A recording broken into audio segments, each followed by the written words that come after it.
Hello everyone, मैं हूं आपकी दोस्त माया और आप सुन रहे हैं मेरे साथ कहानी मेरे यारा, जिसमें अभी तक मैंने आपको सुनाया कि उर्मी के बड़े पापा को कुछ लोग मार देते हैं और उर्मी उनकी चिता पर यह कसम खाती है कि जब तक वो उस शख्स को नहीं ढूंढ लेती जिसने उसके बड़े पापा को जान से मारा है, वो चैन की सांस नहीं लेगी। तो रात का वक्त होता है। जो सनम है वो करीना के पास आती है और उससे बोलती है, करीना ये लो, तुम खाना खा लो। तो करीना बोलती है, नहीं मुझे भूख नहीं है। तो सहर बोलती है, इस तरह भूखे रहने से कुछ नहीं होगा करीना। उधर बड़ी माँ, उनका भी बहुत बुरा हाल है, उन्होंने भी कुछ नहीं खाया है। उर्मी, उसने तो पानी तक नहीं पिया है, और अब तुम भी प्लीज़ कुछ तो खा लो। तो करीना बोलती है, जब उर्मी ने कुछ नहीं खाया तो मेरे गले से निवाला कैसे उतर सकता है। तो सनम बोलती है, लेकिन इस तरह भूखे रहने से क्या बड़े पापा वापस आ जाएंगे। तो बोलती है, नहीं आएंगे, लेकिन तुम जानती हो ना कि बड़े पापा के जाने की वजह से उर्मी की क्या हालत हो गई है। बड़ी माँ तो अपने होश में नहीं है और उर्मी, वो तो पूरी तरह से पागल सी हो चुकी है। मेरी समझ में नहीं आ रहा है कि मैं क्या करूँ। तो सनम बोलती है, देखो हम सब जानते हैं कि ये वक्त जो है बहुत मुश्किल भरा है, लेकिन करीना तुम्हें हिम्मत से काम लेना होगा। अगर तुम हिम्मत से काम नहीं लोगी तो बड़ी माँ और उर्मी को कौन संभालेगा। तो उसकी बात सुनकर जो सहर है ना, वो कहती है, बिल्कुल सही कह रही है सनम, करीना तुम्हें बहुत हिम्मत से काम लेना होगा, खुद को संभालना होगा, इसलिए प्लीज़ कुछ तो खा लो। तो करीना बोलती है, नहीं मुझे कुछ नहीं खाना। तो सहर बोलती है, तुझे मेरी कसम, तुझे हमारी कसम, तुझे तुझे उर्मी की कसम, प्लीज़ कुछ खा ले। तो करीना बोलती है, यार तुम कसम क्यों दे रही हो। तो सहर बोलती है, प्लीज़ ना कुछ तो खा ले। तो उसकी कसम सुनकर जो करीना है ना, वो ऐसे ही शहर की ओर देखने लग जाते। तो शहर जो अपने हाथ से एक निवाला उठाकर करीना के मुंह में देती है और उससे बोलती है, खाओ। तो करीना जो बेमन से ऐसे उस निवाले को खाने लग जाती है, पर उसका बिल्कुल मन नहीं होता। और यही कोई आधी सी रोटी खाने के बाद ना, वो शहर का हाथ पकड़ लेती, उससे बोलती है, बस इससे ज़्यादा मैं नहीं खा सकती। तो ऐसा कहते हुए ना, वो जो उठ के है वहाँ से चली जाती है अपने रूम में। और ये दोनों उसे जाते हुए देख रहे होते हैं। तो शहर बोलती है, आई थिंक हमें भी अब चलना चाहिए। तो सनम बोलती है, मेरा मन नहीं है जाने का, इन दोनों को इस हालत में छोड़ के जाने का बिल्कुल दिल नहीं कर रहा। सहर बोलती है, दिल, तुम एक काम करो, तुम अपने घर चली जाओ, मैं आज रात करीना के पास रुक जाती हूँ। तो सनम बोलती, नहीं मैं भी उनके पास रुकूंगी। तो सनम बोलती है, पक्का ना। तो बोलती है, हाँ पक्का। तो उसके बाद ये दोनों जो होती हैं वो वहीं पर रुक जाती हैं।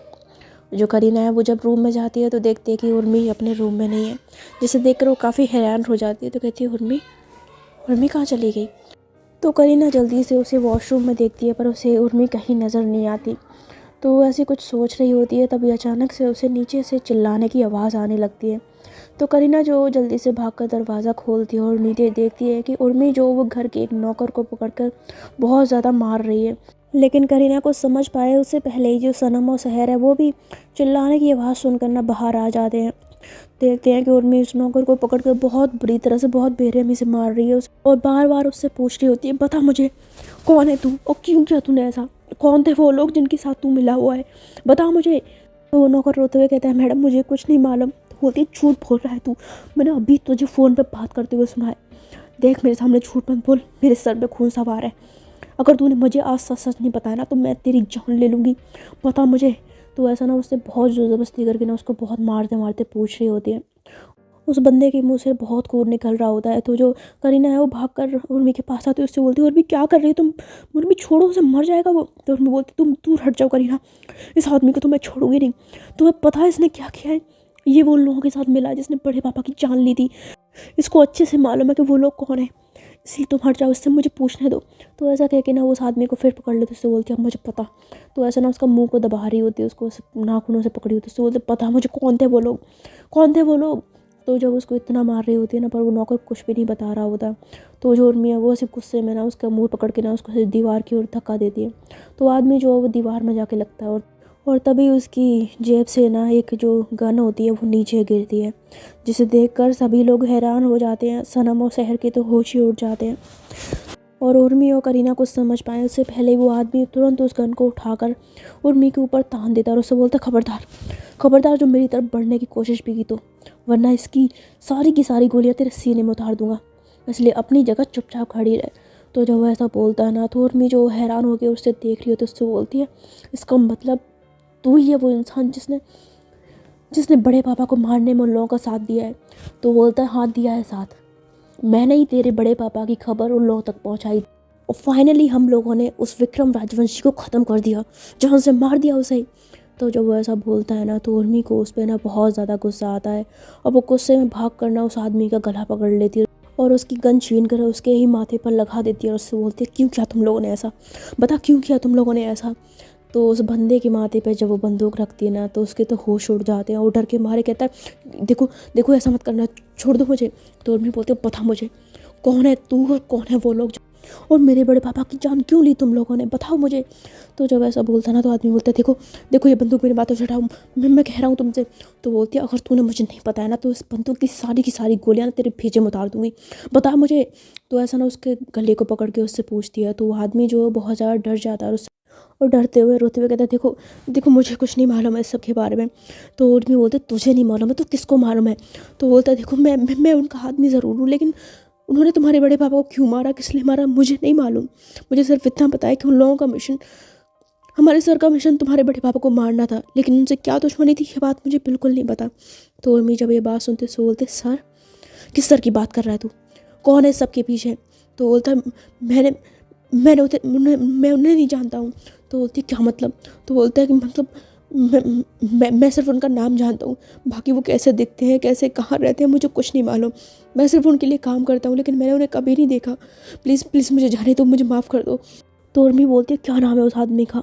तो बोलता है उसका नाम डेविल है। तो बोलती है डेविल, कहाँ रहता है ये डेविल। तो आदमी बोलता है मैंने कहा ना मैंने उन्हें कभी नहीं देखा और ना ही मुझे ये मालूम है कि वो कहाँ रहते हैं, प्लीज़ प्लीज़ मैंने तुम्हें बता दिया अब तो मुझे जाने दो, प्लीज़ मुझे मत मारो, मैं तुम्हारे सामने हाथ छोड़ता हूँ, मुझसे गलती हो गई, प्लीज़ मुझे माफ़ कर दो। तो उर्मी बोलती है माफ़ कर दूँ, तुझे माफ़ कर दूँ, हाँ तेरी वजह से आज मेरे बड़े पापा इस दुनिया में नहीं और तू कहता है तुझे माफ़ कर दूँ, तुझे माफ़ नहीं, तुझे तो मैं साफ़ करूँगी। तो उर्मी जो है वो ऐसे ही उस बंदूक के ट्रिगर पे हाथ रखती है और आदमी से कहती है चल भाग यहाँ से। तो आदमी बोलता है क्या। तो बोलते मैंने कहा भाग यहाँ से। तो वो आदमी जो वो ऐसे ही डर के मारे ना होता है और वहाँ से भागने लग जाता है, उसे लगता है कि उर्मी ने शायद उसे छोड़ दिया है। तो वैसे ना जल्दी जल्दी भाग रहा होता है और तभी जो उर्मी है वो पीछे से उस आदमी के ऊपर बंदूक से निशाना लगाती है और फायर कर देती है और एक ही गोली में वो आदमी जो होता है वो ज़मीन पर धराशायी होकर गिर जाता है। उर्मी जब उसको गोली मारती है ना तो ये देखकर सनम, सहर और करीना के तो होश उड़ जाते हैं। करीना को तो यकीन ही नहीं आ रहा होता कि जिस लड़की से उसने प्यार किया था उसकी उर्मी ने उसकी आंखों के सामने किसी की जान ली है, वो भी इस तरह से। ये चीज़ जो करीना बर्दाश्त नहीं कर पा रही होती है, वो ऐसे खड़े खड़े देख रही होती है, जबकि जो उर्मी है उसे तो इस चीज़ से फ़र्क ही नहीं पड़ रहा होता कि उसने अभी अभी एक इंसान का कत्ल किया है। तो वो ऐसे ना गुस्से में उस आदमी को देख रही होती है और उसकी लाश के पास जाती है और फिर उसकी लाश को ऐसी लात से ठोकर मारती है, उससे बोलती है तुझे तो मैंने मार दिया, अब बारी उस डेविल की है, उस डेविल चाहे कहीं भी छुपाओ मैं उसको ढूंढ के रहूँगी, वो डेविल मेरे हाथों से नहीं बचेगा। तो वह जब ऐसा बोल रही होती है ना तो करीना जो बेचारी हक्की बक्की खड़ी होकर देख रही होती है और जो सनम है वो डर के मारे ऐसे सहर का हाथ पकड़ लेती है, क्योंकि किसी ने नहीं सोचा था कि उनकी इतनी अच्छी दोस्त, इतनी प्यारी चुलबुल सी लड़की कभी ऐसा भी कदम उठा सकती है। सभी लोग बहुत ज़्यादा सदमे में होते हैं, जबकि उर्मी उसे तो किसी चीज़ से मतलब ही नहीं होता, उसके लिए बस एक चीज़ मैटर करती थी, वो है अब डेविल को ढूंढना। खैर उसके बाद जो उर्मी है वो राघव को कॉल कर देती है और उसे सब कुछ बताती है। तो राघव जो है वो जल्दी से अपनी गाड़ी में बैठकर उर्मी के घर आ जाता है। वो देखता है कि उसके घर में उस आदमी की लाश पड़ी हुई है, जिसे देखकर राघव भी हैरान रह जाता है। उससे बोलता है उर्मी तुमने ये क्या किया, तुमने इसकी जान ले ली। तो उर्मी बोलती है हाँ ली है मैंने इसकी जान, और इसकी नहीं, हर वो आदमी जिसने मेरे बड़े पापा की मौत में उस शख्स का साथ दिया है, मैं सबकी जान ले लूँगी, मैं किसी को भी नहीं छोड़ूंगी, सबको जान से मार दूंगी। तो राघव बोलता है उर्मी मैं जानता हूँ तुम्हें इस वक्त बहुत गुस्सा है, तुम उस इंसान को ढूंढ रही हो, लेकिन उर्मी तुम्हें ऐसा नहीं करना चाहिए था। अरे तुम्हारे बड़े पापा तुम्हें इस जुर्म की दुनिया से दूर रखना चाहते थे और तुमने वही किया जिस चीज़ से वो डरते थे। तुमने अपने हाथों में बंदूक उठा ली, तुमने किसी का खून कर दिया। तो उर्मी बोलती है और क्या करूँ मैं, मेरे पास दूसरा कोई रास्ता नहीं है, मुझे अपने बड़े पापा की मौत का बदला लेना है उस आदमी से, उस डेविल से। तो राघव जब डेविल का नाम सुनता है तो उससे बोलता है क्या डेविल, तुम डेविल के बारे में कैसे जानती हो। तो उर्मी बोलती है मुझे इसने डेविल के बारे में बताया, इसने मुझे बताया कि मेरे बड़े पापा को डेविल ने मरवाया है और अब मुझे डेविल को ढूंढना है। आप मुझे बताइए क्या आप जानते हैं डेविल के बारे में कुछ? कहाँ पे रहता है वो, कैसा दिखता है वो? तो उर्मी जो है वो राघव से ऐसे पूछ रही होती है, पर उसे इस चीज़ का कोई फ़र्क नहीं पड़ रहा होता कि उसने अभी अभी जो किया है उससे करीना के ऊपर और उसके दोस्तों के ऊपर क्या असर पड़ा होगा। वो लोग पास में खड़े हैं या नहीं खड़े हैं, उर्मी को इस चीज़ से मतलब ही नहीं होता। वो बस राघव से सवाल किए जा रही होती है। तो राघव बोलता है, देखो उर्मी, डेविल के बारे में मैं सिर्फ इतना जानता हूँ कि वो जुर्म की दुनिया का बादशाह है, बेताज बादशाह बोल सकते हैं उसे। लेकिन वो कैसा दिखता है, कहाँ रहता है, उसके बारे में कोई भी जानकारी किसी को भी नहीं है। इनफैक्ट तुम्हारे बड़े पापा को भी नहीं थी। डेविल के गुनाहों का साम्राज्य इतना बड़ा है कि जिसका तुम अंदाज़ा भी नहीं लगा सकती। उसने आज तक इतने गुनाह किए ना जिनकी कोई गिनती नहीं है। तुम्हारे बड़े पापा ने उस इंसान का मुकाबला करने की कोशिश की थी, लेकिन वो उसे नहीं रोक पाए। इनफैक्ट तुम्हारे मम्मी पापा, उनकी जान भी डेविल नहीं ली थी। तो उर्मी जब ये सुनती थी, क्या? तो राघव बोलता है, हाँ, तुम बहुत छोटी थी तब डेविल ने तुम्हारे माँ बाप को मरवा दिया था, और उसके बाद तुम्हारे बड़े पापा ने तुम्हें अपनी बेटी की तरह पाला, तुम्हें हर खुशी दी, और वो नहीं चाहते थे कि किसी भी बुरे शख्स की नज़र तुम्हारे ऊपर पड़े, इसलिए उन्होंने जुर्म की दुनिया से तुम्हें बहुत दूर रखा। कभी भी तुम्हें अपने असली व्यापार के बारे में नहीं बताया। असल में तुम्हारे बड़े पापा एक बहुत बड़े गैंगस्टर थे। वो नहीं चाहते थे कि तुम्हें कभी इस बारे में पता लगे और दुनिया को भी पता लगे। वो तुम्हें एक अच्छी लाइफ देना चाहते थे। दुनिया की नज़र में बहुत बड़े बिजनेसमैन थे, लेकिन असल काम उनका ये नहीं था। लेकिन गैंगस्टर होने के बावजूद भी उन्होंने कभी किसी के साथ कुछ गलत नहीं किया। इनफैक्ट उन्होंने जो लोग गलत थे हमेशा उनको मरवाया, उनको सज़ा दी, लेकिन कभी भी किसी निर्दोष के साथ कुछ गलत नहीं किया। डेविल बहुत टाइम से तुम्हारे बड़े पापा के पीछे था, लेकिन कभी उसे मौका नहीं मिल पाया, और अब जाके उसे मौका मिला तो उसने उन्हें मरवा दिया। तो उर्मी बोलती है, मुझे उस डेविल को ढूंढना है। तो राघव बोलता है, डेविल को ढूंढना इतना आसान नहीं है जितना तुम्हें लग रहा है। उर्मी, तुम ये बच्ची हो, तुम्हें अभी इस जुर्म की दुनिया के बारे में कुछ नहीं पता। तुम्हें पता भी नहीं चलेगा कि तुम कहाँ खो गई। ये दुनिया बहुत बड़ी है, इसलिए तुम इससे दूर रहो। तो उर्मी बोलती है, मुझे दूर नहीं रहना है, मुझे उस दुनिया में जाना है। मुझे उस डेविल को ढूंढ के निकाल कर उसको ख़त्म करना है, वो भी अपने हाथों से। तो राघव बोलता है, उर्मी तुम समझ क्यों नहीं रही हो? तो उर्मी बोलती है, मुझे कुछ नहीं समझना है, मुझे सिर्फ डेविल चाहिए, और डेविल को ढूंढने के लिए चाहे मुझे कुछ भी करना पड़े, कुछ भी, मुझे किसी भी रास्ते को इख्तियार करना पड़े, मैं पीछे नहीं हटूंगी। मुझे बस डेविल चाहिए। आपको बात समझ में आ रही है? तो राघव बोलता है, उर्मी। तो उर्मी बोलती है, मैंने कब से कहा ना मुझे डेविल चाहिए, मैंने कहा ना आपसे मुझे डेविल चाहिए। तो उर्मी जो इस तरह ना जिद पे अड़ जाती है कि वो डेविल को ढूंढ के रहेगी। राघव उसे बहुत समझाने की कोशिश करता है, पर उर्मी नहीं मानती। और उर्मी की ये जिद देखकर जो करीना है उसे बहुत ज़्यादा बुरा फील होता है, और वो गुस्से में फिर वहाँ से सीधा अपने रूम में भाग जाती है, और वहाँ जाकर ज़ोर ज़ोर से रोने लग जाती है। तो करीना को ऐसे भागते देखकर जो सनम सहर है ना, वो भी उसके पीछे भागते हैं, और दरवाज़ा खोलकर वो देखते हैं कि करीना जो है बहुत ज़ोर ज़ोर से रो रही है। तो सनम जो जल्दी से भाग के करीना को पकड़ती है, सहर भी पकड़ती है, उससे बोलती है, करीना, करीना क्या हुआ तुम्हें? तो करीना जो रोई जा रही होती है, तो सहर बोलती है, करीना क्या हुआ, तुम रो क्यों रही हो? तो करीना बोलती है, यार तुमने देखा नहीं एक लड़की क्या करने जा रही है? उसने मेरी आंखों के सामने एक आदमी को जान से मार डाला, और अब ये जुर्म की दुनिया का रास्ता इख्तियार कर रही है। ये पागल हो गई है क्या? तो सहर बोलती है, यकीन तो हमें भी नहीं आ रहा कि उर्मी क्या कर रही है, पर इस लड़की के ऊपर इतना खून सवार है ना कि किसी की बात नहीं सुन रही है।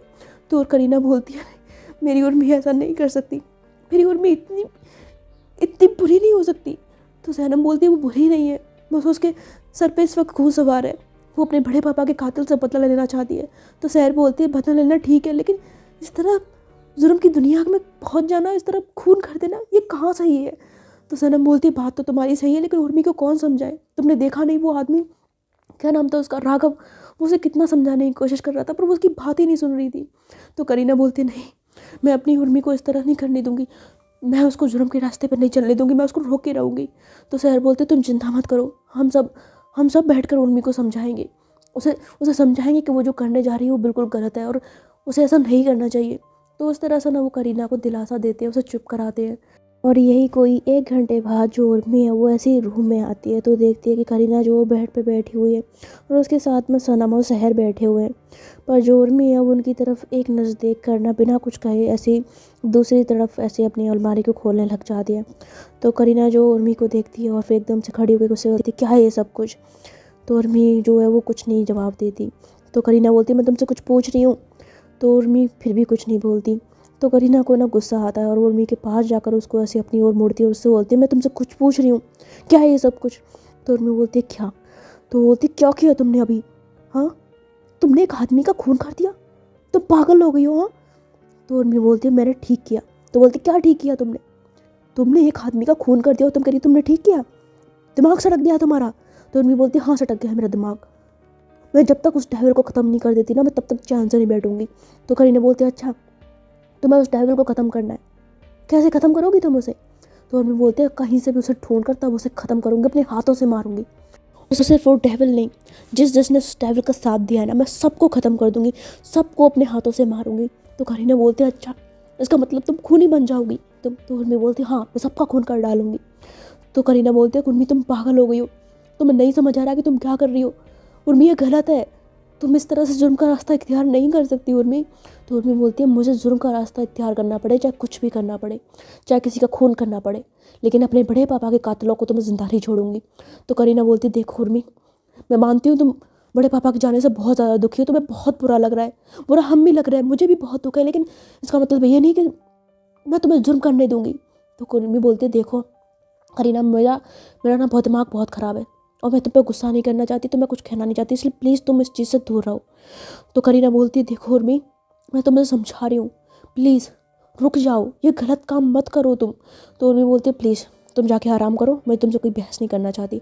करीना बोलती है उर्मी मैं तुमसे कह रही हूँ देखो, अगर तुमने मेरी बात नहीं मानी ना तो तुम्हारे लिए अच्छा नहीं होगा। तो उर्मी करीना की ओर देखती है, उससे बोलती है क्या मतलब? तो करीना बोलती है उर्मी उर्मी देखो, तुम ना मुझसे वादा करो, तुम मेरे सर की कसम खाओ कि तुम मेरा रास्ता नहीं अपनाओगी, तुम जुर्म की दुनिया में नहीं जाओगी उर्मी, प्लीज़ तुम्हें मेरा वास्ता, तुम्हें मेरी कसम, तुम्हें हमारी प्यार की कसम, प्लीज़ उर्मी ऐसा मत करो। उर्मी मैं तुम्हें खोना नहीं चाहती हूँ यार, मेरे पास वैसे ही कोई नहीं है और तुम हो, और मैं नहीं चाहती हूँ कि ये गलत कदम उठा के मैं तुम्हें भी खो दूँ, प्लीज़ यार मेरी बात मान लो, ऐसा मत करो प्लीज़ ना। तो ऐसा कहते हुए जो करीना है वो उर्मी के सामने हाथ जोड़ती है और उससे बोलती है मेरी कसम खाओ, प्लीज़ मेरी सर की कसम खाओ कि तुम ऐसा कुछ नहीं करोगी। तो वो जब ऐसा बोल रही होती है ना, तो जो उर्मी है वो ऐसी करीना को देख रही होती है, पर उसकी ना तो वो कसम खाती है ना ही उसको कोई जवाब देती है, और बिना जवाब दे फिर वहाँ रूम से चली जाती है, जिसे देखकर सनम और सहर भी हैरान हो जाते हैं। और करीना, उसे तो मतलब एकदम से एक झटका जैसा लगता है कि ये क्या हुआ। उसकी जो उर्मी जो कभी उसके लिए इतनी ज़्यादा पागल होती थी, उससे प्यार करती थी, आज वो उसकी बात तक नहीं सुन रही है। ये चीज़ जो है वो करीना को कहीं ना कहीं बहुत ज़्यादा अंदर ही अंदर हर्ट कर रही होती है। खैर ये रात यूं ही बीत जाती है, और जो सुबह हमारी सनम और सहर होते हैं वो करीना को दिलासा देते हैं और उससे बोलते हैं कि वो चिंता ना करे, उर्मी जो है वो जब थोड़ा सा शांत हो जाएगी तो वो उसे समझाएंगे और सब कुछ ठीक हो जाएगा। और ऐसा कह के वो दोनों जो है वो अपने अपने घर चले जाते हैं। और इधर जो करीना है वो सुबह सुबह ऐसे ही रूम में देखती है, तो देखती है वहाँ पे उर्मी मौजूद नहीं है। तो वो फिर नीचे जाके पूरे घर में देखती है, हर जगह पर उसे उर्मी कहीं नहीं मिलती। वो बार बार उर्मी को फ़ोन भी करती है, पर उर्मी जो उसका फ़ोन नहीं उठा रही होती।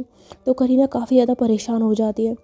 खैर वो बड़ी माँ के पास जाती है, उन्हें खाना खिलाने की कोशिश करती है, पर बड़ी माँ भी बहुत ज़्यादा दुखी होती है। तो उससे बोलती है मुझे कुछ नहीं खाना, तुम खा लो।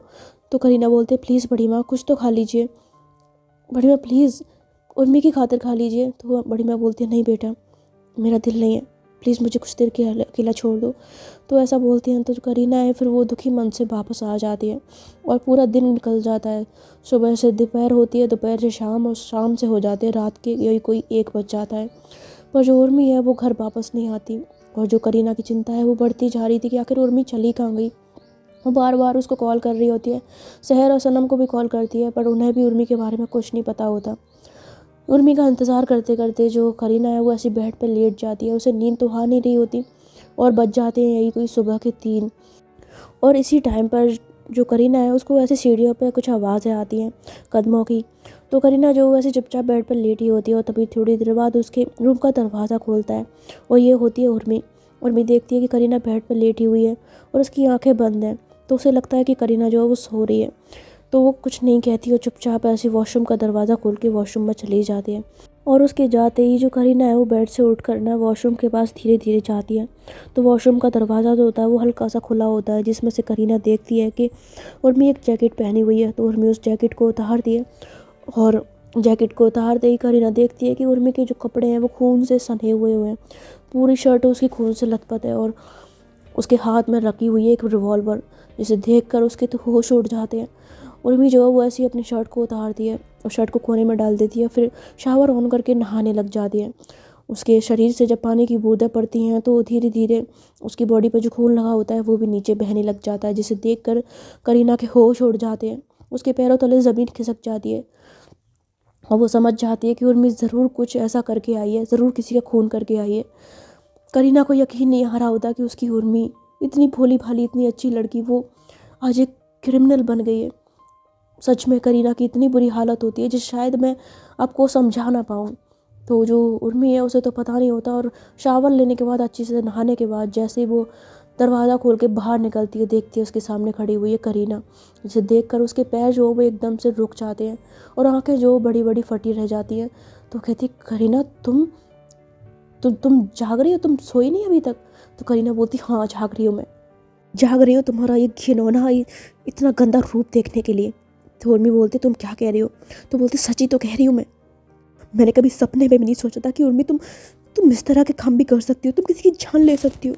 तो उर्मी बोलती है, सोचा तो मैंने भी नहीं था, लेकिन मेरी किस्मत मुझे इस मोड़ पे ले आई है, तो मैं क्या कर सकती हूँ। तो बोलती है, तुम्हारी किस्मत नहीं ले आई है, तुम खुद को उस रास्ते पर ले जा रही हो, तुम खुद से जुर्म का रास्ता अपना रही हो, मैं किस्मत को दोष नहीं दे सकती। तो उर्मी बोलती, तुम्हें जो सोचना है तुम सोच सकती हो, लेकिन मेरे लिए मेरे बड़े पापा के कातिल को ढूंढना ज़्यादा इंपॉर्टेंट है। तो करीना कहती है, अच्छा तुम्हारे लिए ये इंपॉर्टेंट है, लेकिन मैं इंपॉर्टेंट नहीं हूँ ना। तो बस अपने बड़े पापा की पड़ी हुई है, जब से वो गए हैं बड़े पापा बड़े पापा बड़े पापा, उनके अलावा तुम्हें कुछ नज़र ही नहीं आ रहा है। तुम्हें यह तक फ़र्क नहीं पड़ रहा कि मेरे दिल पे क्या बीत रही है, मुझ पे क्या फ़र्क पड़ रहा है, तुम्हें कोई मतलब नहीं है मुझसे। तो उर्मी बोलते हैं, ऐसा कुछ भी नहीं है। तो बोलते हैं, ऐसा ही है, तुम ना बस अपने बड़े पापा से प्यार करती हो, तुम्हें मुझसे कोई मतलब नहीं है, तुम एक नंबर की शेल्फिश हो उर्मी, तुम्हें सिर्फ अपनी पड़ी रहती है, तुम्हें दूसरे की दुख तकलीफ उससे कोई मतलब नहीं होता।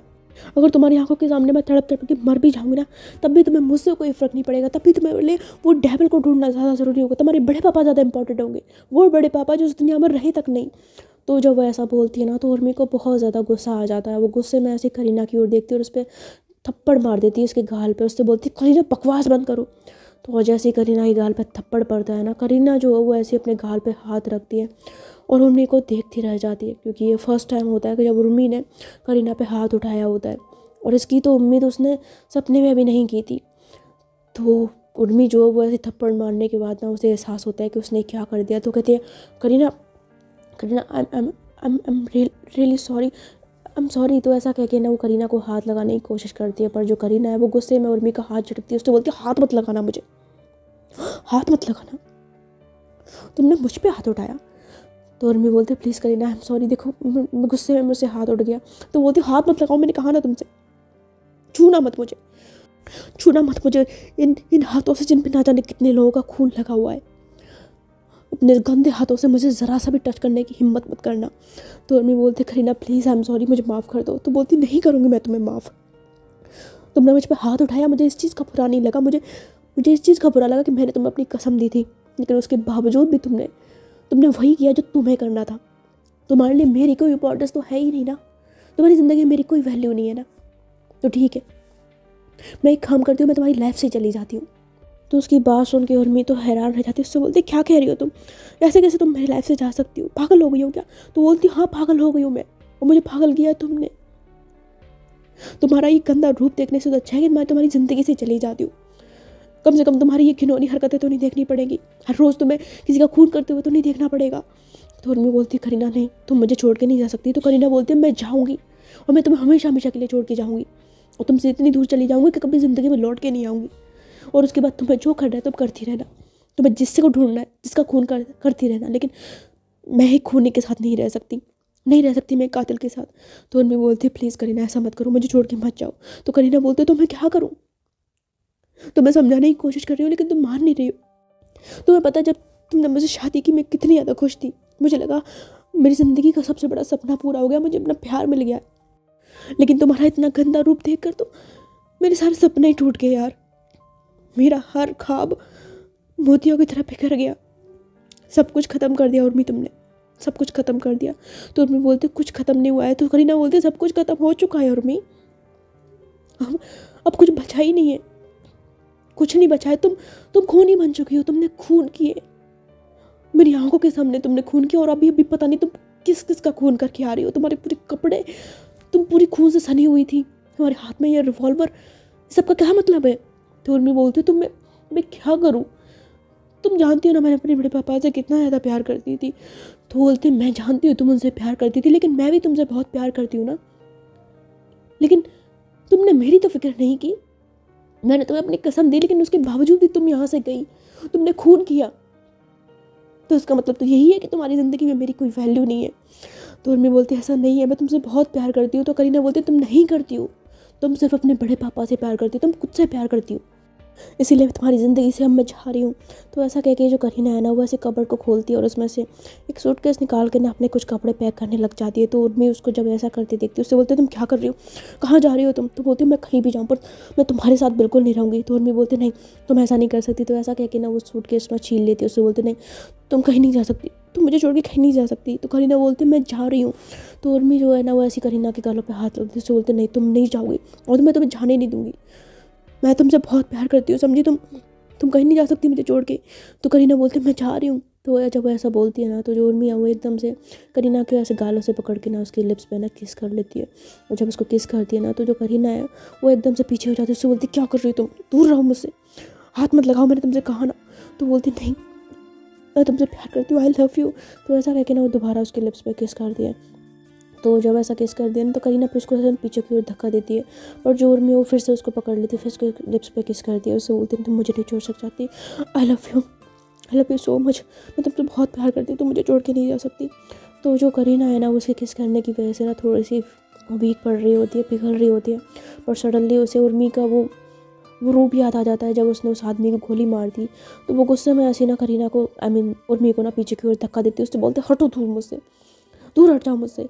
तो जब ऐसा करती है ना, तभी जो उर्मी है वो एकदम से करीना के कमर पे हाथ डालती है पास आके, और उसको ना ऐसे बेड पे लिटा लेती है और ख़ुद भी उसके ऊपर आ जाती है, और उसको ऐसे ना प्यार करने लग जाती है।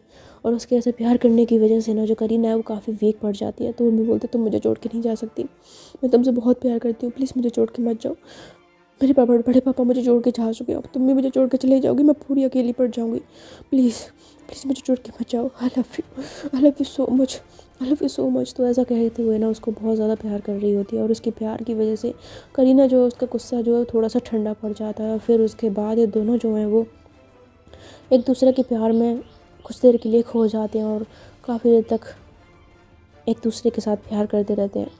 और ऐसा करते करते हो जाती है सुबह, और सुबह होते ही जो उर्मी है उसकी आँख खोलती है, तो वो देखती है कि इन दोनों की बदन पे कपड़े नहीं है। तो वैसी करीना की ओर देखती है, और उसको देख कर स्माइल करती है, उसके माथे पे किस करती है, उससे बोलती है आई लव यू। तो करीना जो है वो सो रही होती है, बट उसके आई लव यू बोलने की वजह से ना उसकी हल्की सी ऐसी नींद खुल जाती है, पर उर्मी को पता नहीं होता। और तभी उर्मी का जो फ़ोन है ना वो ऐसे बजने लग जाता है।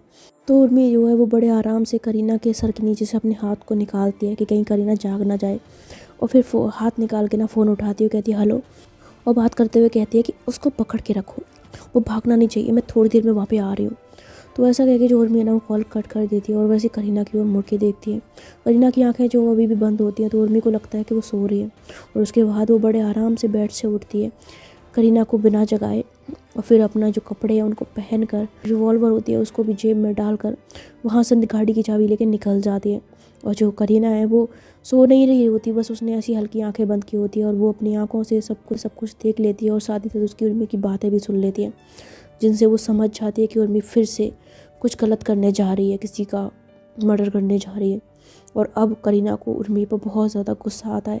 रात को जब एक दूसरे के प्यार में ये दोनों खोए थे, तब करीना को लगा था कि शायद उर्मी उसकी बात समझ गई है, बट ऐसा नहीं होता। करीना की जो उम्मीद है वो वहीं टूट जाती है, और अब वो फैसला कर लेती है कि वो हमेशा हमेशा के लिए उर्मी की लाइफ से चली जाएगी। और इधर उर्मी को तो पता ही नहीं होता कि करीना ने क्या फ़ैसला किया है। तो जो उर्मी है वो ऐसे ही रात के 12 बजे तकरीबन ना घर वापस आती है, तो सीधा अपने रूम में जाती है, और रूम का दरवाजे को हल्के से खोलती है, क्योंकि वो जानती थी कि रूम में जाते ही उसे करीना के सवालों का जवाब देना होगा। पर वो फिर भी रूम में जाती है, पर रूम में अंधेरा होता है। तो उर्मी कहती है अंधेरा क्यों है, लगता है करीना सो गई है। तो ऐसा कहकर ना अपने फ़ोन की टॉर्च को थोड़ा सा ऑन करती है और देखने की कोशिश करती है, पर वहाँ पे बेड पे उसे कोई नज़र नहीं आता। तो कहती है करीना कहाँ चली गई। तो ऐसा कहकर ना वो कमरे की लाइट ऑन करती है और देखती है कि करीना रूम में है ही नहीं। तो उर्मी जो है वो थोड़ी सी परेशान हो जाती है, कहती ये कहाँ चली गई। तो वो वॉशरूम में देखती है, पर वहाँ पे भी करीना नहीं होती। बालकनी में भी देखती है, वहाँ पे भी करीना नहीं होती। तो उर्मी जो भागकर नीचे जाती है और चारों तरफ करीना को आवाज़ देती है, पर करीना कहीं पे भी नहीं होती। और तभी वहाँ पर ना बड़ी माँ आ जाती है और कहती है उर्मी क्या हुआ। तो उर्मी बोलती है बड़ी माँ आपने करीना को देखा है क्या। मुझे वो कहीं नज़र ही नहीं आ रही, रूम में भी नहीं है, कहीं पे भी नहीं है, पूरे घर में देख चुकी हूँ। तो उसकी बड़ी माँ बोलती है वो तुम्हें अब मिलेगी भी नहीं। तो उर्मी को कुछ समझ नहीं आता, तो कहती क्या क्या कह रही हैं आप? तो बोलती सच कह रही हूँ मैं, अब तुम्हें करीना कभी नहीं मिलेगी। उर्मी बोलती आप क्या कह रही हैं, आप मुझे साफ साफ समझाएंगी? तो उसकी बड़ी माँ बोलती है ये लो। तो ऐसा कह के ना वो एक लेटर होता है वो उर्मी के हाथ में पकड़ा देती हैं। तो उर्मी बोलती ये क्या है? तो उसकी माँ बड़ी बोलती है कि खुद पढ़ लो। तो जो उर्मी है ना उस लेटर को खोलती है और लेटर में लिखा होता है, उर्मी मैंने तुम्हें समझाने की बहुत कोशिश की, लेकिन तुमने मेरी बात नहीं मानी। मैं तुमसे बहुत प्यार करती हूँ, लेकिन मैं एक ऐसे इंसान के साथ बिल्कुल नहीं रह सकती जिसके हाथ खून से सने हुए हों। मैं तुम्हें बहुत अच्छा इंसान समझती थी। कभी नहीं सोचा था कि मेरा प्यार इस तरह से खूनी बन जाएगा। मैं तुम्हारी लाइफ से हमेशा हमेशा के लिए जा रही हूँ और अब कभी लौट के नहीं आऊँगी, और तुम भी कभी मुझे ढूंढने की कोशिश मत करना। I love you Urmi, I love you so much. पर शायद आज के बाद हम दोनों कभी नहीं मिल पाएंगे। हो सके तो मुझे माफ़ कर देना, क्योंकि मैं तुम्हें बीच रास्ते में छोड़ के जा रही हूँ। लेकिन ये सब खेले तुमने ही मुझे मजबूर किया है। काश तुम मेरी बात मान लेती तो ये सब ना होता, बट अब शायद बहुत देर हो चुकी है। Good bye Urmi, good bye. तो उस लेटर को पढ़कर जो उर्मी है उसकी आंखों से आंसू बहने लग जाते हैं और वो एकदम से ज़मीन पर गिर पड़ती है, जिसे देखकर उसकी बड़ी माँ भी घबरा जाती है। उससे बोलती है उर्मी उर्मी उर्मी की उठो उर्मी। पर जो उर्मी है वो ज़मीन पर एकदम से गिर पड़ती है और रोने लग जाती है। तो उसकी बड़ी माँ बोलती है उर्मी संभाल खुद को। तो उर्मी बोलती है आपने उसे रोका क्यों नहीं? वो आपको ये लेटर दे के गई थी, आपने उसे रोका क्यों नहीं? आपने उसे जाने से क्यों नहीं रोका आपने? तो उसकी बड़ी माँ बोलती है बेटा मैं कैसे रोकती, मुझे तो खुद ही नहीं पता था। मुझे तो ये लेटर एक नौकर ने दिया था। करीना उससे पहले ही घर छोड़ के जा चुकी थी। मैंने उसे कई बार फ़ोन लगाने की भी कोशिश की, लेकिन उसका नंबर बंद आ रहा है। मैंने हर तरह से उसे ढूंढने की कोशिश की, पर उर्मी उसका कुछ पता नहीं लगा। तो उर्मी जब ये बात सुनती है ना तो वो जल्दी से रोते हुए ना अपने आंसुओं को पहुँचती है और फिर अपने फ़ोन को निकाल कर करीना का नंबर डायल करती है। पर करीना का जो फ़ोन होता है वो स्विच ऑफ आ रहा होता है। वो बहुत कोशिश करती है पर करीना का नंबर नहीं लग रहा होता। तो उर्मी जो बुरी तरह से पागल हो जाती है, कहती नहीं वो मुझे छोड़ के नहीं जा सकती, वो मुझे ऐसे कैसे छोड़ के जा सकती है, मैं उसे नहीं जाने दूँगी, मैं उसे ढूंढने जा रही हूँ। तो उसकी माँ बोलती है आधी रात को कहाँ ढूंढने जा रही है उसे? तो बोलती मैं उसे ढूंढ के रहूँगी, मैं उसे वापस ले आऊँगी, मैं उसे नहीं खोल सकती माँ, मैं उसे बहुत प्यार करती हूँ, मैं आती हूँ ना। तो ऐसा कह के रोते हुए जो उर्मी है वो जल्दी से घर से बाहर निकलती है और पागलों की तरह गाड़ी में बैठकर उसे इधर उधर हर जगह ढूंढती है। आधी रात का वक्त होता है, वो हर एयरपोर्ट पे, हर रेलवे स्टेशन पे, हर जगह उसको ढूंढती है। उसको ढूंढते ढूंढते उसे सुबह हो जाती है, पर करीना का कहीं पता नहीं लगता और उसका फ़ोन तो स्विच ऑफ ही आ रहा होता है। तो आज की स्टोरी में सिर्फ इतना ही। आई होप आपने ये वाला पार्ट एंजॉय किया हो। तो और साथ ही साथ आप मुझे ये भी बताएं कि करीना ने जो किया वो ठीक था या उर्मी ने जो किया वो ठीक था? करीना का यूँ उर्मी को छोड़ के जाना क्या उसका सही डिसीज़न है या नहीं? ये अपनी राय आप मुझे कमेंट में बता सकते हैं। ठीक है, फिर मैं मिलती हूँ आपसे इस स्टोरी के या किसी भी स्टोरी के नेक्स्ट पार्ट में। तब तक के लिए रखिएगा अपना ख्याल।